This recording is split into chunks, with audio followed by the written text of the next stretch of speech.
A tense standoff was underway as a group of armed robbers held a bank hostage. The atmosphere of terror was suddenly, and quite inexplicably, interrupted by a calm, blonde-haired man named Gustafson. He breezed past the terrified hostages and headed directly for the vault. Once inside, he used a small explosive to open a safe, taking only a single peculiar item, a chipset he called the PLOT device. Shortly after he vanished, the police arrived, forming a tactical perimeter around the building. While the officers moved with extreme caution, a little girl with a lollipop in hand casually strolled into the bank. The police tried to warn her, but she didn't listen, walking straight toward the thugs without a hint of fear. In a bizarre turn of events, the little girl suddenly transformed into an imposing, middle-aged man who looked ready to tackle a lion with his bare hands. This man, a walking, talking force of nature, single-handedly neutralized the entire gang of robbers with a series of gravity-defying moves. He introduced himself as Frank Drebin Jr., a lieutenant detective with the Police Squad. Frank was a man utterly devoted to his work, his relentless drive to solve cases having only grown stronger since his wife, a fellow officer, was killed on duty. As Frank was finishing up, Gustafson was seen handing off the stolen chipset to his boss in a waiting electric car. The next morning, Frank's colleagues celebrated his heroic actions, but the mood soured when Chief Davis called Frank and his partner, Ed, into her office. Davis was fuming. The robbers, though thoroughly beaten, were now suing Frank for excessive force, claiming he had violated every rule in the book. Frank, despite having saved both the hostages and the bank's money, was in hot water. To make matters worse, the mayor had called Davis, threatening to disband the entire Police Squad if they couldn't get their officers under control. To save their department, Davis gave Frank one final make-or-break assignment: to solve a single vehicle accident that had just occurred in Malibu. This was a new day for the squad, but it felt a lot more like a last chance. After leaving the chief's office, Frank and Ed stopped to look at a wall of photos honoring senior officers. One photo was of Frank Drebin Sr., Frank Jr.'s legendary father. Frank looked at the picture and, in a moment of quiet desperation, asked his father to send him a sign to guide him through his chaotic life. Ed mentioned that his own father had also been a decorated officer, as had many of the other cops on the wall. Not long after, Frank and Ed arrived at the crash site in Malibu, where other officers were already on the scene, ready to hand the investigation over to Frank. The victim of the Malibu crash was identified as Simon Davenport, the driver of a brand new electric car from the tech company Eden Tech. At the crash site, Frank examined the scene with his characteristic lack of subtlety. He spotted a bottle of pills and a lighter with a fierce tiger emblem near the body. Based on the evidence and witness reports, Frank concluded that the crash was a suicide. Later, back at the station, a detective named Barnes reported the findings from the bank robbery investigation. The robbers, it turned out, claimed they didn't know one another or their boss, and even more bizarrely, they didn't care about the stolen money. This left Frank with a nagging suspicion that money was never the real target. Shortly after, a stunning woman named Beth Davenport arrived at the station. She was the older sister of the crash victim, Simon, and she was furious. Beth refused to believe her brother's death was a simple suicide. She knew her brother, and he was not the type to get into a car crash after taking pills. She also revealed that on the night before his death, Simon had called her, claiming he was on a crucial mission. Beth explained that her brother worked as a programmer at a tech company owned by a millionaire named Richard Kane. She implored Frank to continue the investigation, warning him that if he didn't, she would go after the truth alone. Left with no choice, Frank reluctantly agreed. Before he left for the day, Frank accepted an invitation to the anniversary party for Eden Tech, which, as luck would have it, was owned by Richard Kane. The two men appeared to get along famously, and in a moment of quiet conversation, Frank casually brought up Richard's relationship with Simon. Richard expressed his deep regret, calling Simon a dedicated employee and lamenting that such a bright programmer had decided to check out of life early. Richard then offered Frank a cigarette, but Frank declined.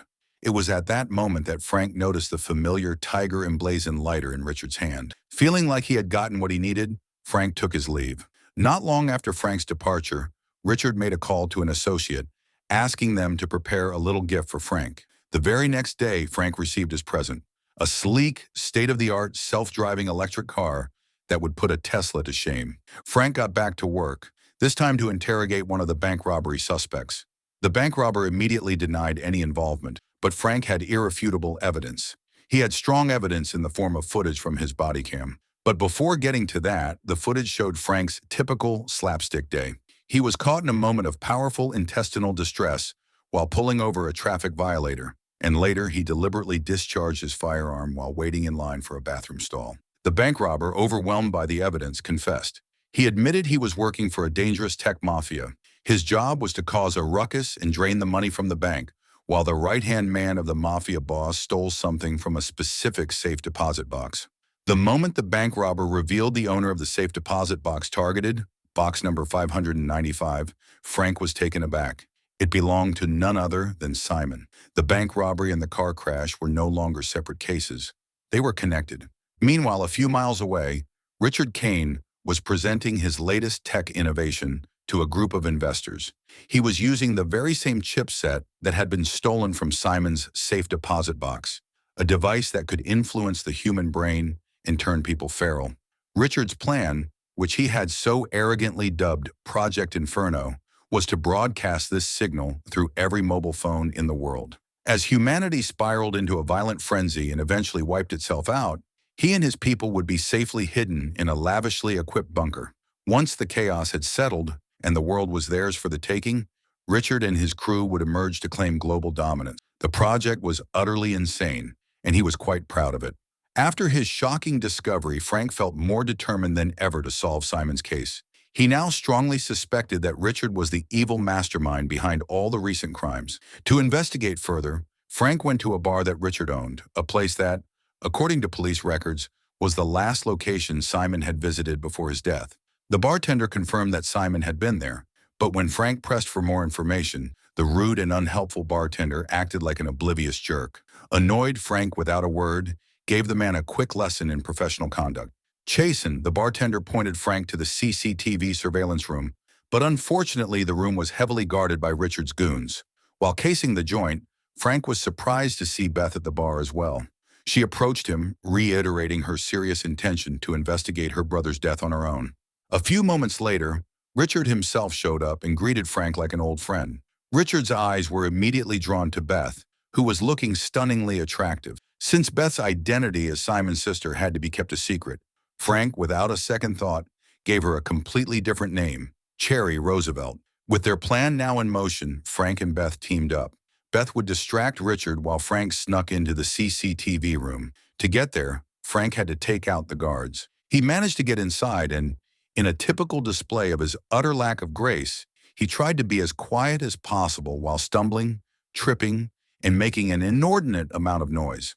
Outside, one of the guards he had previously neutralized complained to Gustafson, Richard's right-hand man, who then immediately reported the suspicious activity in the CCTV room to his boss.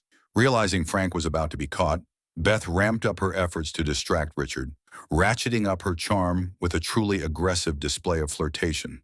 Beth's over-the-top seduction successfully diverted Richard's attention, while Frank, in the CCTV room, was equally plus ultra, with extra comedic actions in taking down the surveillance monitors. After disabling the guards, Frank checked the CCTV footage. It showed Simon talking with Richard, and after Richard walked away, Simon discreetly passed some critical information to an investigative journalist named Douglas, who had been eavesdropping nearby.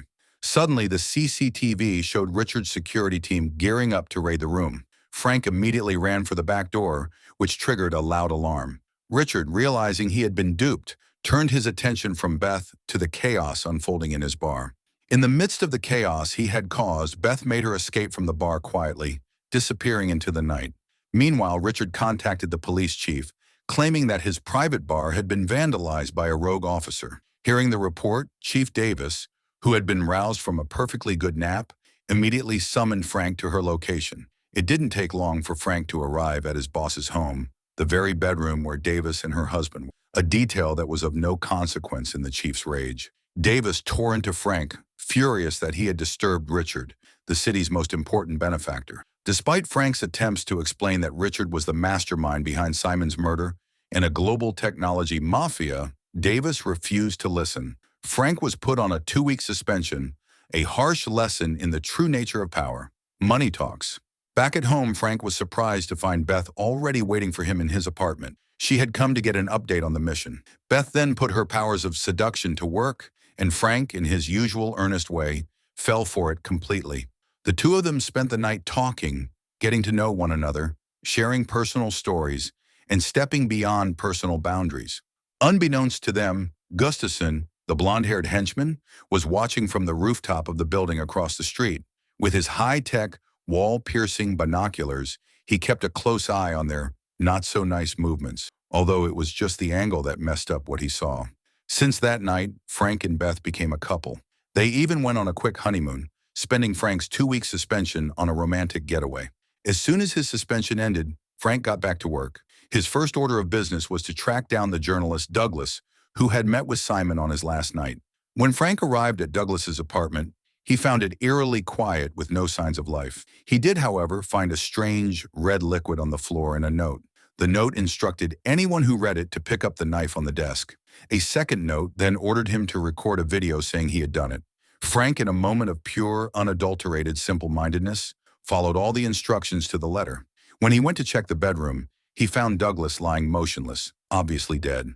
It was then that a horrifying realization dawned on Frank. He had been framed. Frank, panicked, tried to get rid of all the evidence that would surely send him to prison, but it was already too late. 2 police officers suddenly burst in and apprehended him. In a display of his surprising, above-average parkour skills, Frank managed to escape. He commandeered the self-driving electric car that Richard had given him, but to his horror, the car refused to obey his commands. It was being remotely controlled by Richard. The entire thing had been a setup.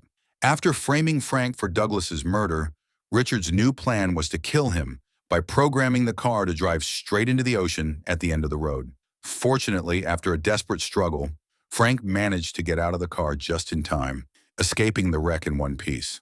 Frank immediately called his partner Ed to tell him about his terrible run of bad luck. Ed delivered even more grim news. Not only was Frank now a fugitive, but the police squad, which he had worked so hard to save, had officially been disbanded. Hearing this, Frank was racked with guilt and vowed to fix everything as soon as possible. But first he had to disappear.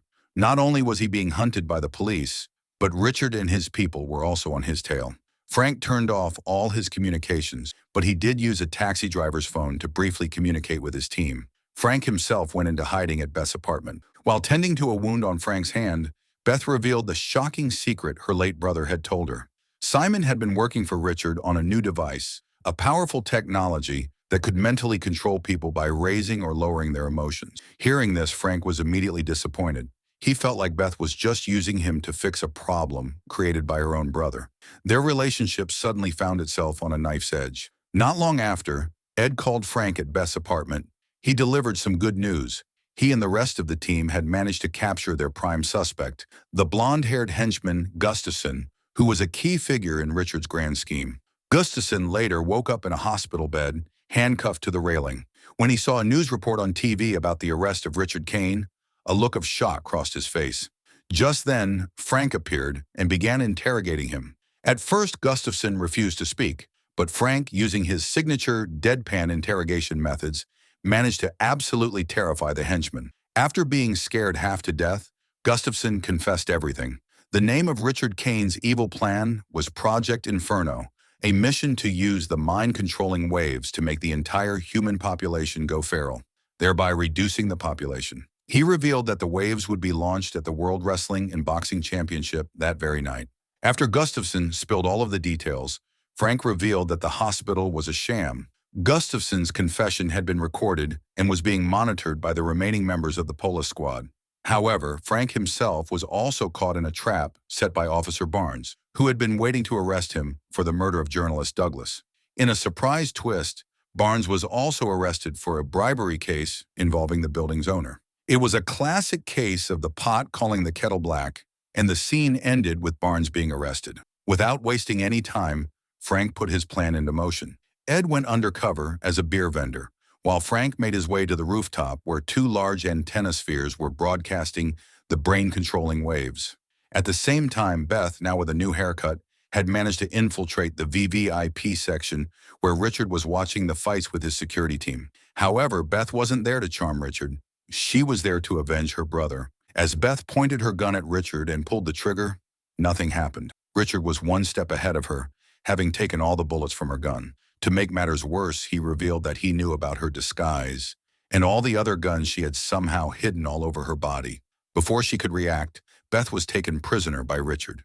Meanwhile, Frank had reached the giant spheres and was attempting to retrieve the PLOT device, the very core of the brain-controlling waves. But in a typical display of his clumsiness, Frank made a huge blunder in front of thousands of people, all of whom were watching live on TV. Frank, despite the embarrassment, successfully managed to get the PLOT device. He then proceeded to fight his way through the security guards who were trying to stop him from escaping. Bursting onto the scene, Frank realized a timer was counting down on the PLOT device. He hadn't even had a moment to destroy it when Richard and his goons caught up to him. Richard, holding a remote control, activated the device. A powerful wave of energy instantly spread through the arena, affecting everyone in the crowd who was not wearing an earpiece.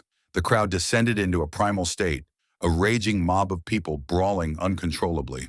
With the entire arena in a state of chaotic frenzy, Richard and his men headed for their getaway bunker. But before they left, Richard programmed the remote to make Frank the sole target of the furious, zombie-like crowd. Frank, however, was not one to be underestimated. With his surprising agility and incredible fighting skills, he fought off the entire mob single-handedly. He then tried to steal a car nearby, but to his frustration, it wouldn't start. Just as he began to panic, a lone owl landed on a nearby lamppost. Recalling his prayer to his father earlier in the film, Frank took it as a sign from Frank Drebin Sr. Suddenly, in a scene straight out of a bizarre supernatural soap opera, the owl lifted Frank into the air, carrying him away to chase after Richard.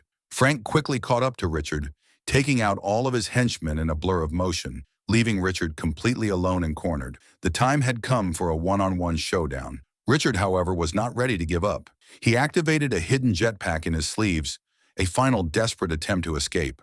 But in a final stroke of bad luck, he hit the street lamp and crashed back to the ground. Just then, Beth arrived on the scene, determined to avenge her brother. She pulled out a gun and pointed it at Richard, but Frank stopped her, reminding her that revenge was a fleeting feeling. He told her that if Richard were dead, her brother Simon would not come back, and she would only be left with a lifetime of regret. Frank's earnest words pierced through her anger, and Beth, seeing the wisdom in his words, lowered the gun. In the middle of this emotional and romantic moment, the problem of the crazed, brawling crowd still remained. Beth, with a brilliant idea, grabbed the remote control from Richard's pocket.